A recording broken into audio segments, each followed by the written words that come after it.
Este año, si no llueve, prácticamente ya la zona de medianía dejará de existir lo que es el tema de agua. Somos la empresa que te dan a llorar, sobre todo los agricultores y sobre todo los que se dedican de lleno a plantar para cultivar para el mercado y ganarse su vida, ¿no? Hola, ¿qué tal? Buenas tardes. Ya lo han oído, los agricultores están preocupados por la escasez de agua. La sequía que ha estado atravesando en los últimos meses el archipiélago se empieza a notar y en esas reservas de agua. Por ejemplo, en el norte de Tenerife los embalses están a un 10% de su capacidad y en Gran Canaria, Tania Sánchez, las grandes presas se encuentran al 20%. Sí, la sequía que está sufriendo la isla hace que las presas estén bajo mínimos. Como dices, el volumen total es de un 20%, pero esta donde nos encontramos en Ayagaures está al 13% de su capacidad. Recordar que 2023 está siendo uno de los años más secos de los últimos 50. Las altas temperaturas sumadas a la sequía de este año han vuelto a adelantar la vendimia. En el norte de Tenerife han sido los primeros de Europa en comenzar a vendimiar, algo que obliga al sector a cambiar los procesos y el tratamiento de la uva. Y todo ello en un mes de julio muy cálido que se sitúa entre los más calurosos de los últimos 60 años. La temperatura media fue de 23,5 grados, un grado por encima de lo habitual para ese mes, y se batieron récords históricos de temperaturas máximas y mínimas en todas las islas. El calor volverá al archipiélago a partir del próximo miércoles y nos va a acompañar lo que resta de semana. De momento, de cara a mañana no esperamos grandes cambios en el tiempo. Seguiremos con algunos intervalos nubosos poco importantes que nos van a dejar disfrutar de numerosas horas de sol, viento de componente norte, más intenso en extremos este y oeste, y situación bastante tranquila en el mar para disfrutar de otra jornada de playa. Lo vemos todo con más detalle luego, como siempre, en el espacio del tiempo. La huelga de guionistas y actores en Hollywood ya empiezan a tener las primeras consecuencias en Canarias. Varios proyectos han tenido que ser suspendidos y las productoras asisten a la paralización de la industria cinematográfica en Estados Unidos. En el archipiélago se mira ahora a las producciones europeas para salvar la temporada. Es la oficina itinerante de Endesa que desde hoy se abre en los diferentes municipios de La Gomera. Como esta de Vallehermoso, los vecinos y vecinas podrán presentar sus reclamaciones ante las pérdidas o daños ocasionados por el cero energético de hace una semana. A sus 88 años, Blas Sánchez sigue compartiendo sus conocimientos musicales. Músico y artista canario, Blas escapó de la dictadura franquista. En París dio clases de guitarra y conoció a figuras importantes de la época como Dalí y Neruda. Por cierto, que fue Neruda quien le inspiró para crear un nuevo instrumento. La guitarra, para mí la guitarra no me bastaba. Yo necesitaba un instrumento que tenga más graves, más agudos, un alto importante para el poema los poemas de amor.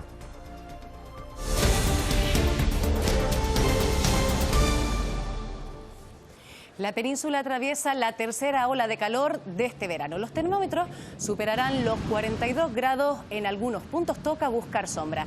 Las temperaturas se mantendrán así hasta el 10 de agosto. El archipiélago se mantiene estos días al margen de este episodio de calor extremo, pero no nos escapamos. A partir del miércoles se espera que las temperaturas empiecen a aumentar hasta rozar los 36 grados en el sur de las islas más montañosas y en Fuerteventura.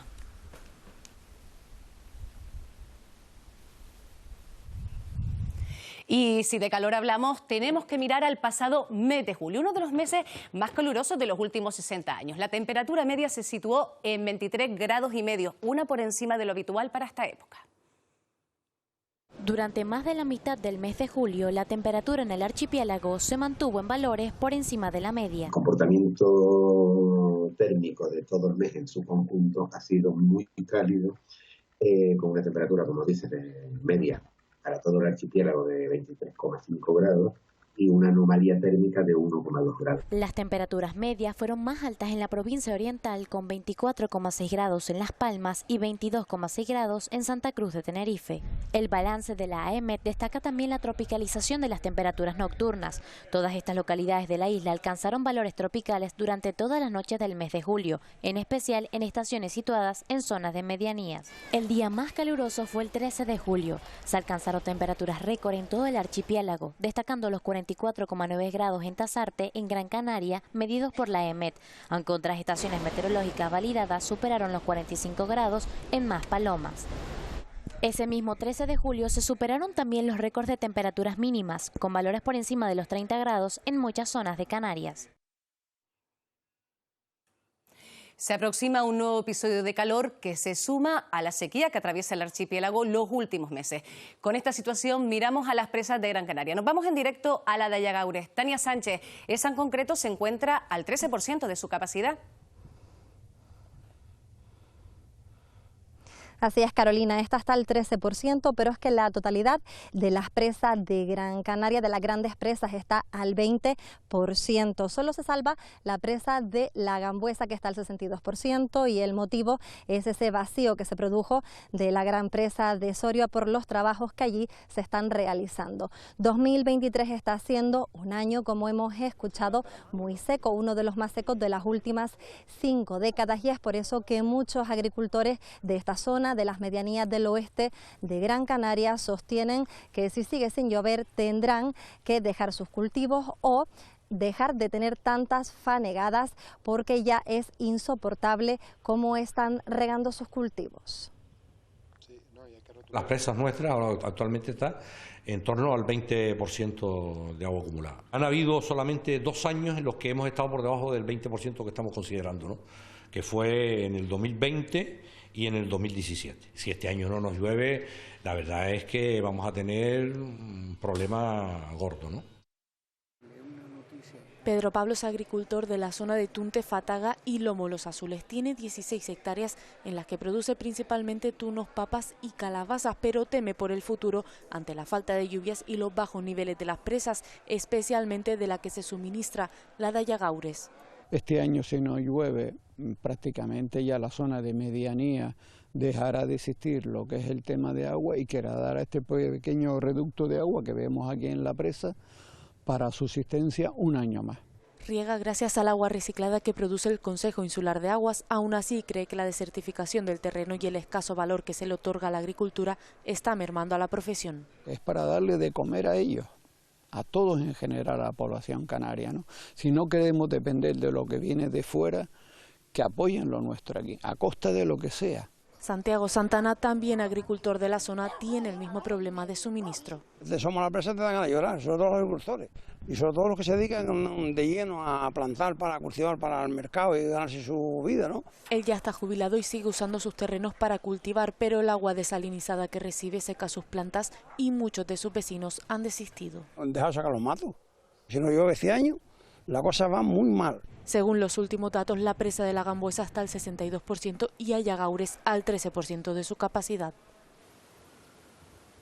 También las balsas de Tenerife están en niveles bajos, al 19% de capacidad los 21 embalses de la isla. Las del norte tienen menos agua que las del sur, un 10% aproximadamente. El depósito de presas Ocampo es el más vacío de la isla. Yurena Goya. Las 21 balsas de Tenerife están a un 19% de su nivel de almacenamiento. Esta balsa de San Antonio, en La Matanza, es una de las más vacías de la isla, está al 6% de su capacidad.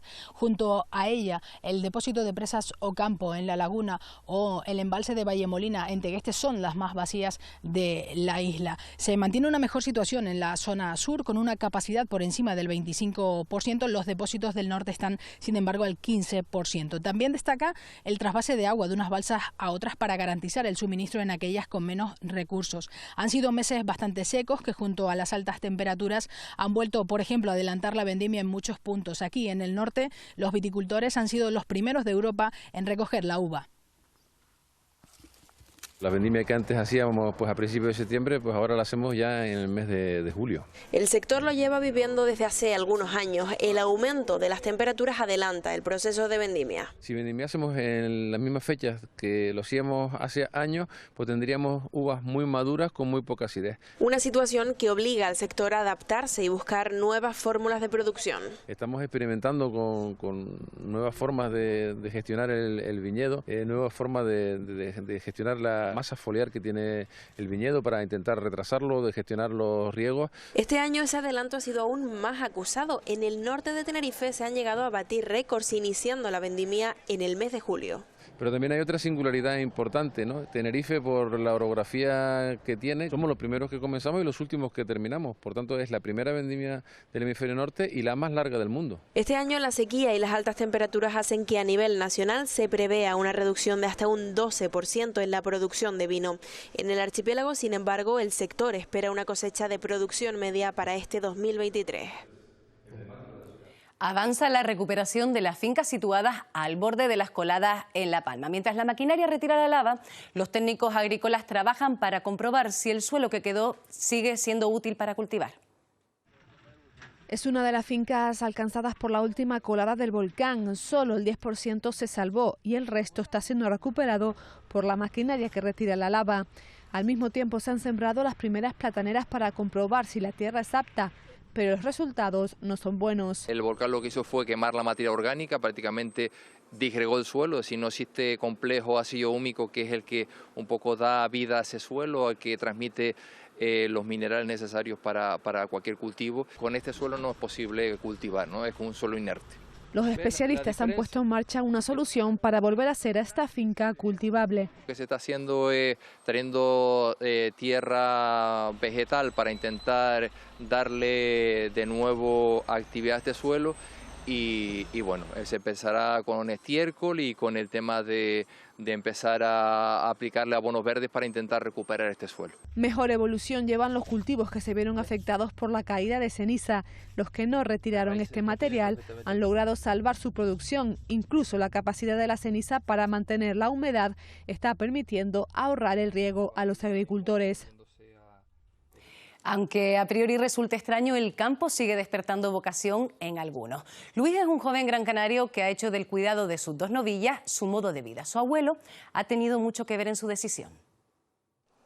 La cabaña ganadera de Gran Canaria genera un volumen de negocio de menos de 50 millones de euros al año, aunque apenas supone el 0,2% del PIB de la isla. Hay gente enamorada de este mundo. Luis es un ejemplo de ello. Mi abuelo tenía vacas desde siempre, desde niño, y me inculcó esto porque yo iba a los veranos, los fines de semana y todo eso, venía para Valle Seco. Con 22 años el campo y sus novillas le apasionan. Se formó en el Cabildo de Gran Canaria y en cuanto pudo se hizo con ellas. Acude a trillas, romerías y exhibiciones, forma parte de un club de arrastre y también colabora en proyectos con chicos con discapacidad. Esto no lo hace cualquiera solo. Su sueño está claro. Buscar un trabajo estable para poder mantenerme yo solo y mantener los animales. Mientras lo consigue, afronta jornadas maratonianas que arrancan a las 4:30 de la mañana y aunque al principio en su familia no lo entendían, primero me daban por loco. Lo han terminado aceptando. En su entorno, sus compañeros casi todos son mayores y se están retirando ya,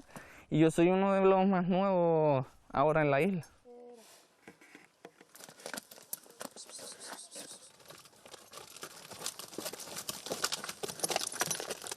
El incendio de Gran Canaria, que se declaró el pasado 25 de julio, ya ha sido extinguido 13 días después, tras no registrarse humo en la zona en los últimos días. El Cabildo ha afirmado que el fuego tuvo una repercusión media o baja en el 74% de las 431 hectáreas de terreno dañadas.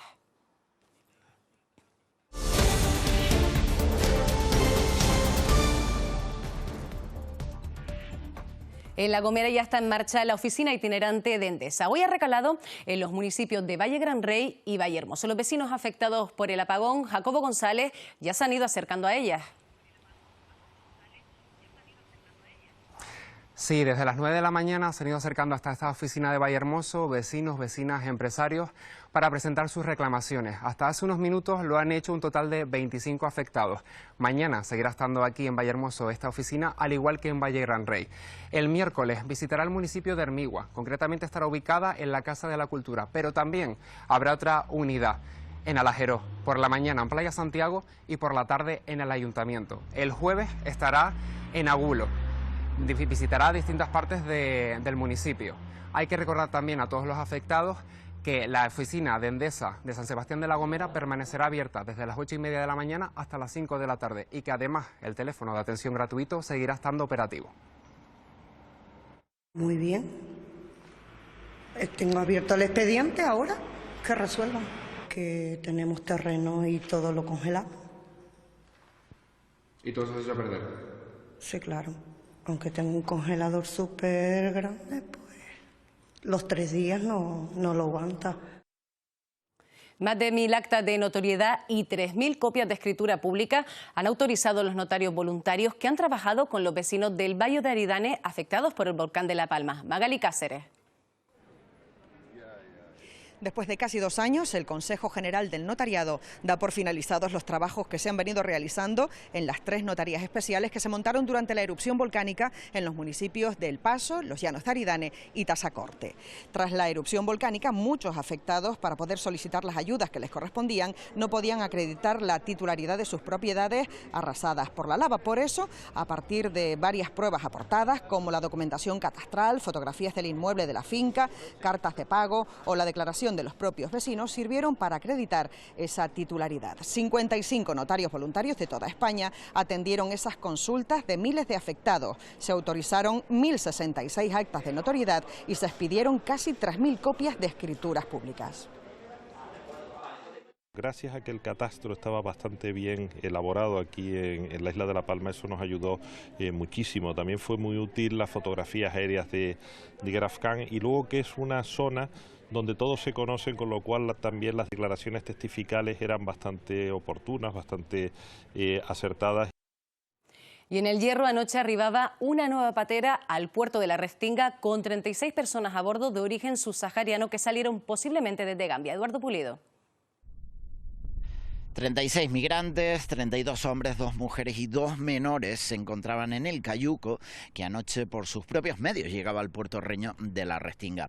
3 de ellos tuvieron que ser trasladados a centros sanitarios, siguen y continúan en observación a la espera de evolución. El resto ya se encuentran aquí en la carpa de la localidad de San Andrés. En los últimos 7 días es el tercer cayuco que encuentra las costas herreñas, el 11º en los últimos 2 meses. Nos encontramos con 36 inmigrantes, no todos ellos en buen estado de salud. Hubo que hacer 3 traslados al Hospital Insular Virgen de los Reyes, un traslado de 2 varones y una mujer, uno de los varones trasladado en ambulancia medicalizada. Continuamos en El Hierro. Hoy el diputado del Común en Canarias, Rafael Llanes, ha visitado los ayuntamientos de La Frontera y Valverde. Precisamente en el consistorio capitalino, Llanes ha aprovechado para plantear la posibilidad de abrir una sede estable en la villa capitalina y poder así atender de primera mano la queja de los ciudadanos. Buscar algún local público del ayuntamiento, si es posible, para nosotros ubicar nuestra oficina insular en la isla del Hierro. Estamos estudiando la viabilidad de poderles ofrecer una oficina que se sientan cómodos y que puedan atender a los vecinos como se merece. Reunión de las administraciones públicas y empresarios en Fuerteventura para reivindicar la permanencia del Ayuntamiento de la capital en el Consejo de Administración de la Autoridad Portuaria de Las Palmas. Aseguran que es un error que el único muelle de interés nacional de la isla quede sin representación. En el último año, la actividad del puerto ha crecido un 27%. Sí. No entendemos cuál ha sido el motivo o la justificación que conlleve a esta exclusión, pero sí es verdad que desde la administración que hoy representamos y que estamos todos aquí representando, exigimos una rectificación inmediata. Nos han quitado la mitad de la representación en el Consejo de Administración. Esa es la realidad.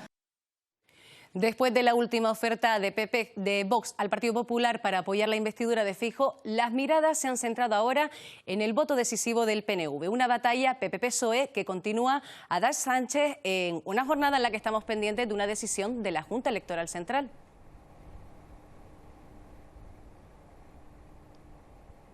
Sí, porque hoy se reúnen para resolver ese recurso presentado por el PSOE en el que pedían revisar los 30.000 votos nulos de la Comunidad de Madrid tras el recuento del voto exterior, que recordemos supuso un escaño más para el Partido Popular. Desde la Junta Electoral Central sostienen que será esta tarde cuando se produzca el resolvimiento de este recurso, en el que hay que tener en cuenta que llega en un momento en el que se están intentando sumar apoyos por parte del Partido Popular y del PSOE. sobre todo para esa constitución de las Cortes el próximo 17 de agosto y también ante esas posibles sesiones de investidura que ya llegarían a lo largo del mes de septiembre. Pero la atención se ha puesto hoy en ese anuncio que ha hecho este fin de semana Vox, en el que comunicaba que apoyaría la sesión de investidura de Alberto Núñez Feijóo sin exigir entrar en el gobierno. Pero para que salga adelante necesitarían el apoyo del Partido Nacionalista Vasco, que esta misma mañana comunicaba que no va a votar a favor. Ahora comienza esa carrera de fondo que acelera un panorama político tan convulso como incierto. A 10 días de la constitución de las Cortes, el ritmo político se acelera con la decisión de Vox de apoyar a Feijóo sin entrar en el gobierno. Las reglas del juego cambian y por tanto los partidos que se posicionaron anteriormente ahora son circunstancias totalmente distintas, ¿no? El Partido Popular, insisto, es eso, un gobierno del partido que ha ganado y en solitario. Desde el PSOE lanzan un mensaje directo al líder de los populares. Señor Feijóo, abandone la impostura de querernos hacer creer que es una sorpresa el ofrecimiento de Vox. No es más que el acuerdo que ustedes han sellado en esas reuniones secretas. Y mientras el PP insta al PNV a replantearse su negativa a Feijóo, desde la dirección del Partido Nacionalista Vasco se muestran claros publicando este mensaje en redes sociales en el que fijan su decisión de no apoyar la investidura de Feijóo. En Sumar insisten en que PP y Vox no suman mayoría. La derecha no tiene mayoría para gobernar. El resultado de las urnas ha sido muy claro. Por mucho que se ofrezca Vox o el señor Abascal al señor Feijóo. Reacciones a esos posibles acuerdos de gobierno que llegan en medio de la recogida de actas de los diputados electos en el Congreso. 3 meses ya desde que comenzara la huelga de guionistas y actores que mantienen vilo a Hollywood. La industria del cine lleva ya más de 4.000 millones de dólares perdidos. Huelga que afecta también a Canarias. Las principales productoras aseguran que el sector está paralizado. 11.500 guionistas y más de 160.000 actores demandan aumentos salariales y la limitación del uso de la inteligencia artificial. Su parón suspende en las islas más de 4 superproducciones. Estábamos a 2 semanas de empezar a rodar, ya se había gastado un dinero, era una producción independiente y habría que recuperar el dinero gastado. 2 millones de euros se han perdido. Iban a ser varios, en concreto el último pues el de Joaquín Phoenix, que iba a rodar aquí, el de Island. Y nos ha afectado muchísimo porque ha parado todo el sector realmente, tanto de vestuario, arte, maquillaje, peluquería, desinfecciones, de es una pérdida bastante grande para compañías como nosotros. Y de pérdidas económicas a pérdidas de puestos de trabajo. Nacionales canarios están trabajando fuera, entonces hoy por hoy no hay trabajo. Y el sector se mantiene con grabaciones europeas. Se acaba de cerrar con nuevas peticiones también de localizaciones, incluso de producciones también norteamericanas. Con lo cual nos hace ver que, a pesar de que esta es una circunstancia lógicamente preocupante, en principio Tenerife en particular no debe temer. Pero las pérdidas económicas, según las productoras, en Canarias superan ya los 5 millones de euros.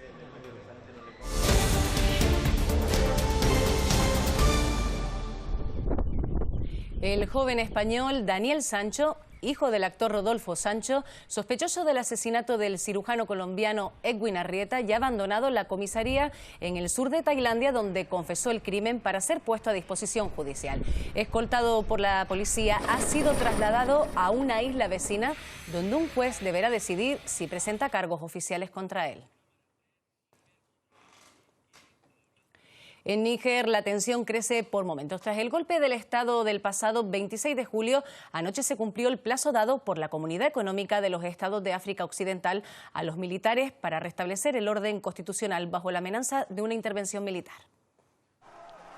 Miles de personas aclamaban este domingo a los golpistas pese a la amenaza de una intervención militar en Níger, uno de los últimos grandes aliados de Europa y Occidente en el Sahel. Yo creo que de ahí también proceden buena parte de las resistencias enormes que ha habido frente a este golpe de Estado, tanto regionales como internacionales. Francia está muy en contra de este golpe y está empujando para que se produzca esta intervención militar. Se trata del 7º golpe de Estado en 3 años en el África Occidental, donde está Níger, uno de los países más pobres del mundo, pero rico en uranio, oro, diamantes y petróleo. El uranio que se consume en Europa y sobre todo en Francia, las centrales nucleares francesas, procede de Níger, con lo cual es un país estratégico también para el control de las rutas migratorias, La nueva junta, liderada por el general Abdurrahman Chiani, ha decretado el cierre del espacio aéreo y ha pedido ayuda a los mercenarios rusos de Wagner. Rusia desde hace ya una década está penetrando en África, en todo el continente, República Centroafricana, Libia, Mozambique, y sus puertas de entrada suelen ser precisamente la oferta de servicios de protección, de seguridad, de lucha contra el terrorismo, etcétera.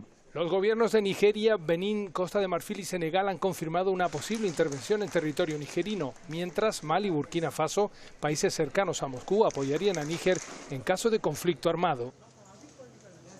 Agentes de la Policía Nacional han desarticulado una organización criminal asentada en la Costa del Sol y en Tenerife que se ha saldado con la detención de 23 personas. Se dedicaban a trasladar droga por carretera. Isaac Tocorante tiene los detalles. En el marco de esta operación se han registrado 10 domicilios en Países Bajos, Málaga y también en Tenerife. En total se han incautado más de 320 kilos de marihuana, 70 kilos de hachís, armas de fuego, vehículos, material informático y casi medio millón de euros. Para transportar las drogas y las armas se utilizaban vehículos en los que ocultaban el material entre distintos tipos de mercancía. También utilizaban empresas internacionales con las que realizaban envíos de palés. Finalmente se pudo llevar a cabo la desarticulación de la organización criminal que estaba asentada en Costa del Sol y en Tenerife. Los agentes pudieron comprobar el grado de sofisticación de esta organización criminal, que habían hecho una inversión de 200.000 euros para utilizar un complejo sistema que evitaba que se localizaran las llamadas y las comunicaciones que mantenían. Todos los detenidos, 23 en total, pasaron a disposición judicial y actualmente han ingresado en prisión provisional. Y en Puerto del Rosario, Fuerteventura, la Policía Nacional ha detenido al presunto autor de varios robos en supermercados. Forzaba las vitrinas para llevarse botellas alcohólicas de gran valor. En el momento de la detención se encontraron 64 botellas, 2 bolsos y productos de alimentación.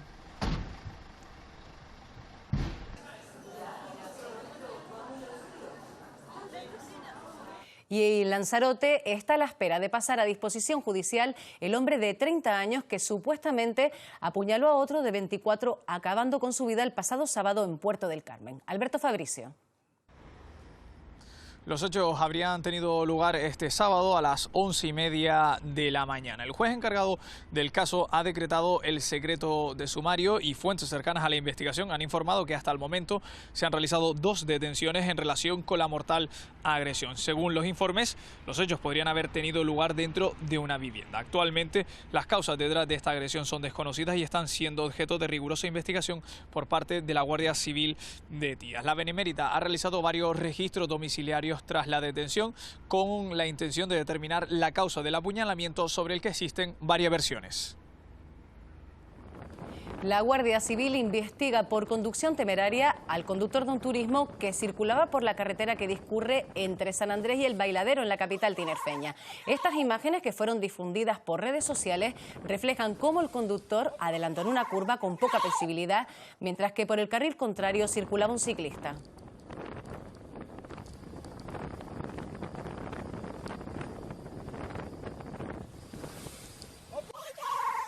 Las unidades de cuidados paliativos de los hospitales cuentan con el apoyo de un equipo de profesionales que atiende de manera integral a pacientes con enfermedades avanzadas. Se centran sobre todo en aspectos emocionales. Nuria Toledo y Rebeca Santana, psicóloga y trabajadora social, trabajan en el Hospital Insular de Gran Canaria acompañando a pacientes del área de paliativos. Básicamente hacemos una intervención desde el plano emocional, psicológico-emocional, y también damos muchísima importancia a la esfera, a la dimensión espiritual. Yo me encargo de abordar las necesidades sociales que surgen en torno a la enfermedad, tales como la necesidad de cuidado que puedan tener los pacientes, la necesidad de apoyo en casa que puedan tener los familiares. Este programa nació con el fin de mejorar la calidad de vida de las personas con enfermedades avanzadas y la de sus familiares. La enfermedad la padece una persona, pero sí que afecta a todo el entorno familiar y relacional.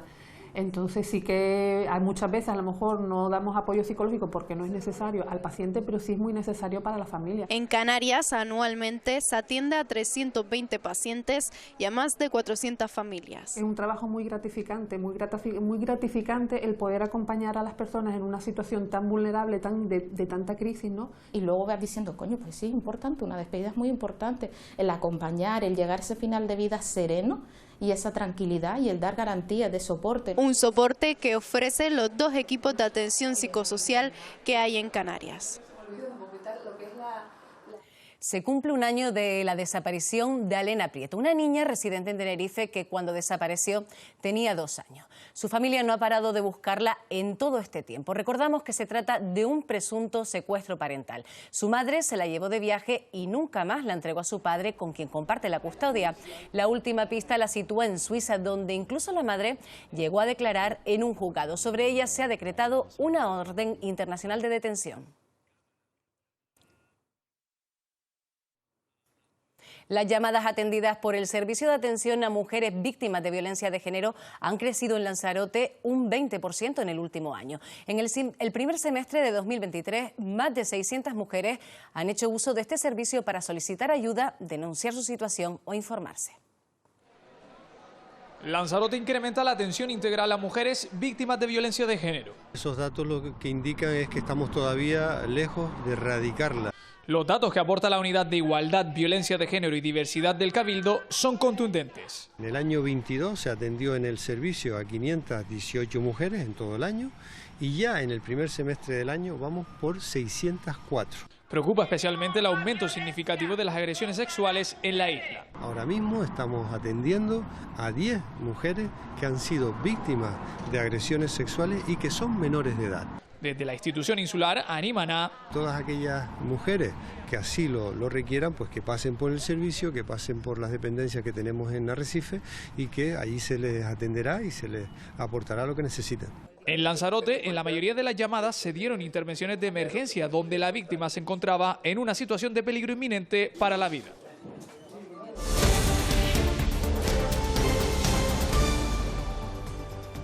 Un estudio pionero de la Universidad de Las Palmas de Gran Canaria alerta de que los potitos infantiles tienen contaminantes inorgánicos, entre ellos los que provienen de las llamadas tierras raras y que se usan para dispositivos electrónicos. A pesar de ello, las concentraciones son aptas para su consumo. Es la primera vez que se investiga una muestra tan amplia de purés para bebés de hasta 1 año. Casi 160 potitos en los que se encontraron elementos como el mercurio o arsénico que vienen de pescados y mariscos. Más sorprendente fue encontrarse de entre los 50 químicos los que provienen de tierras raras. De manera natural están metidos en las entrañas de la tierra, se extraen para la fabricación de estos elementos, de estos dispositivos electrónicos y luego, si no se reciclan correctamente o si no se gestionan estos residuos, esta basura electrónica de forma adecuada, todo eso que estaba en el interior de la Tierra sale concentrado y se mantiene en superficie. Todos estamos expuestos a estos elementos y en este caso las concentraciones son aptas para el consumo humano. Eso sí, no se ha estudiado su efecto acumulativo a largo plazo. Esperemos que no sea, digamos, determinante para la salud de los individuos, pero que se lo están comiendo es una realidad. La clave en el caso de la dieta está en una dieta variada, donde puedas un poco contrarrestar y balancear los niveles de contaminantes que de forma inevitable van a llegar a tu cuerpo. Destaca la importancia de evitar los procesados y consumir productos de proximidad. Vecinos de La Gomera han estado pegando carteles para denunciar la tala de árboles que está llevando a cabo el Ayuntamiento de la capital Gomera. El consistorio argumenta que se hace para mantener aceras y tuberías. Conocido en las islas como flamboyán, este árbol da mucha sombra, baja la temperatura. Y estos días desata la polémica en La Gomera. Por un lado, el ayuntamiento. Entendemos que el flamboyano es una especie que es muy agresiva. La semana que viene empezaremos con la implantación de flora autóctona. Y en contra de esto, vecinos y vecinas de San Sebastián. Mientras que en todas las ciudades del planeta están cuidando los árboles, aquí tengamos el lujo de talar la única sombra que tenemos a la salida de los institutos. En los próximos 20 años, en esta acera van a tener que caminar los chicos cuando salgan de clase al pleno sol sin ninguna sombra, ¿no? Rechazan la tala de estos ejemplares, mientras que para el ayuntamiento es algo necesario. Por mejorar la accesibilidad del acerado. Excusas, excusas y excusas. Y además de eso, por un problema que tenemos con las canalizaciones de saneamiento. ¿Cuánto cuesta cambiar 4 baldosas de año en año? Creo que sale mucho más costoso hacer una tala de esa envergadura, mover toda esa madera, que levantar y reponer 4 baldosas, ¿no? Para la sombra, el consistorio pondrá carpas en entradas de centros y residencias de forma provisional, lo que tarden en crecer los árboles con los que reemplazar al flamboyano. Este fin de semana aparecieron varias decenas de peces globos muertos en la orilla de la playa de las Canteras, en Las Palmas de Gran Canaria. El ayuntamiento pide precaución a los bañistas. Tiene más datos Yolanda Gómez. Sí, más de 100 peces muertos se han retirado desde el pasado sábado 5 de agosto de este litoral de la playa de las Canteras. Afortunadamente los servicios municipales los han podido retirar a tiempo. Ahora lo que se hace es mantener la vigilancia, ya que el pez globo es una especie que resulta no comestible y tóxica para el ser humano. Vamos caminando por la orilla y nos encontramos este tipo de peces. No deberíamos tocarlo. Y una vez que lo tocamos, deberíamos lavarnos las manos con agua y jabón. Y si la mano persiste con irritaciones, debería acercarse a un puesto de socorro más cercano. Son imágenes grabadas ayer en la playa de Tasartigo, en el municipio tinerfeño de Tacoronte. Los vecinos denuncian posibles vertidos incontrolados en la zona. Piden a las autoridades que tomen cartas en el asunto y localicen a los responsables.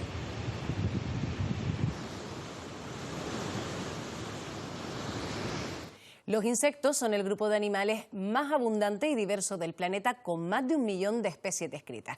Estudiantes de la Universidad de La Laguna han creado el proyecto Amigos de los Bichos, que incluye una guía que registra su presencia en las zonas urbanas de Canarias. Los grillos nos arrullan las noches de verano, las hormigas multiplican por 10 nuestra fuerza, las arañas protagonizan fobias pero acaban con transmisores de enfermedades como los mosquitos. Los insectos cohabitan con nosotros mostrando un mundo rico y complejo que a menudo desconocemos. La población más variada, con más de 2.500 especies en las islas, es el escarabajo. Solo las abejas hembras tienen aguijón y hay moscas que se hacen pasar por abejas.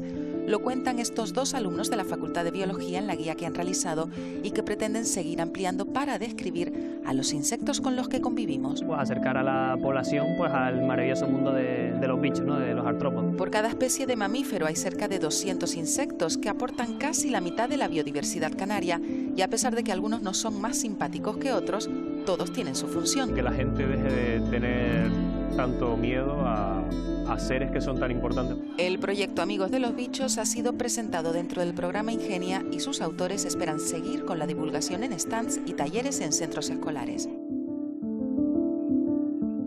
El Ayuntamiento de Los Realejos ha decidido rehabilitar la hacienda de la Gorborana. Es un inmueble del siglo XVII, ejemplo de la arquitectura canaria, que aunque transformada en épocas posteriores a su construcción, mantiene la distribución original. El edificio se utilizará como centro cultural. Hay una piedra que, como no la pudieron sacar, la partieron, ¿lo ves ahí? Sí. Vándalos y desaprensivos han destrozado parte de este histórico inmueble que data del siglo XVII. Tras ser tapiado, los arquitectos recuperarán los materiales de la casona original. La idea es aquellas tejas que se encuentran en buen estado, ponerlas en la parte superior. Además de las tejas, en su interior se conservan estructuras de tea, unos frescos de Francisco Bonín fechados en 1897 o una inscripción del siglo XVIII. Nos encontramos un inmueble en un estado de deterioro muy avanzado que requiere de unas labores de restauración y rehabilitación muy importantes, y hablamos de una edificación que pasa por las diferentes épocas de la producción agrícola que hemos tenido en Canarias, ¿no? Desde la caña de azúcar en el siglo XVI, pasando por la explotación de la época de la platanera. En la planta baja se abrían las habitaciones de labor, las caballerizas o las casitas donde vivían los trabajadores. Las estancias del ala oeste, de tamaño más reducido, pues se utilizarán como aulas o talleres, incluso salas de estudio. Esa nave norte, no más dedicados al uso agrícola, se utilizará para salas de exposiciones. También se volverán a utilizar las antiguas atarjeas, ya que la vegetación será importante. La flor que se va a implantar es bosque termófilo y laurisilva. Van a ser las opciones vegetales que se van a poder observar aquí. Tras la rehabilitación, la antigua hacienda se utilizará como un gran centro cultural.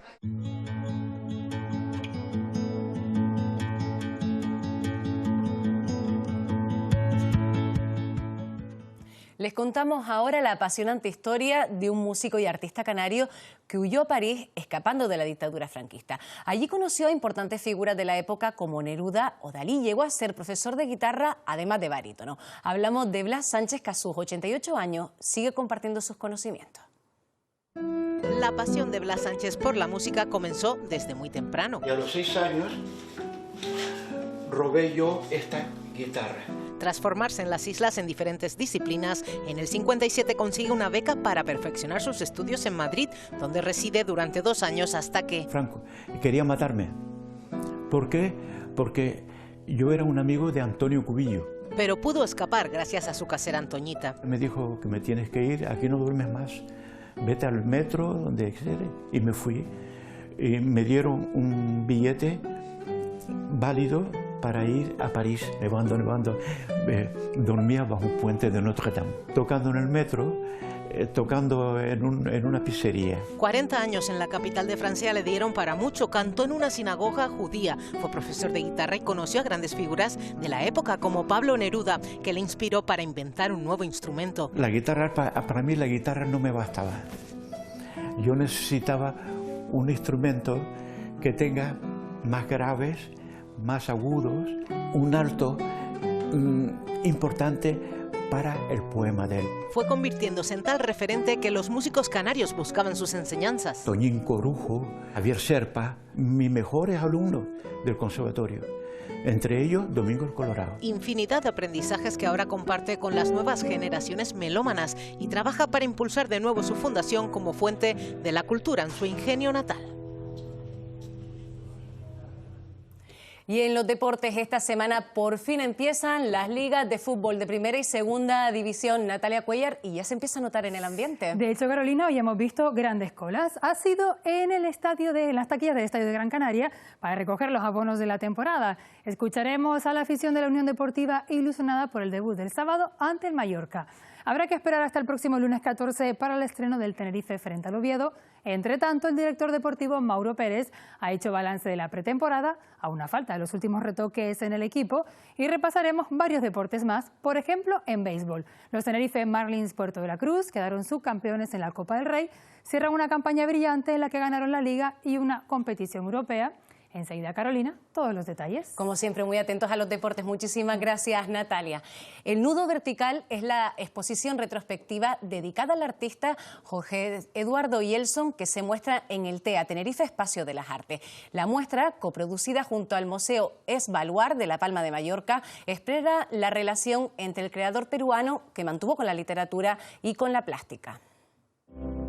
La exposición El Nudo Vertical, centrada en el artista Jorge Eduardo Yelson, se estructura a partir de un marco conceptual, un diálogo constante entre las diferentes piezas que a su vez lo que hacen es acentuar aquellos intereses o constantes que se desarrollan en su trabajo a lo largo de toda su carrera. Es decir, 3 vértices que nos llevan a 3 conceptos: la idea de escritura, la idea de infinito y la idea de universo. Si tenemos que hablar de una característica en Yelson, sin duda es el nudo, el nodo, el quipu, ¿no? Son nudos construidos a partir de quipus. Y claro, la pregunta es, ¿qué es el quipu? El quipu es una especie de nudo, como decíamos, típico de las culturas precolombinas, y era un sistema de comunicación tanto contable como textual. Obviamente todo esto fue censurado por la Iglesia Católica cuando llegó.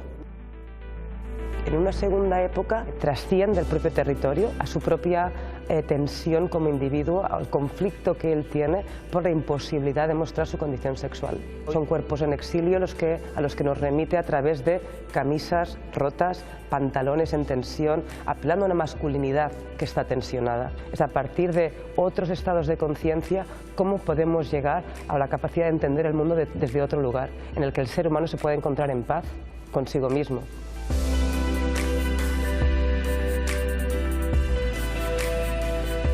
Nos despedimos con esta exposición que pueden visitar en Tenerife. Como siempre, nosotros regresamos a las 8:30 de la tarde. Pasen buena tarde.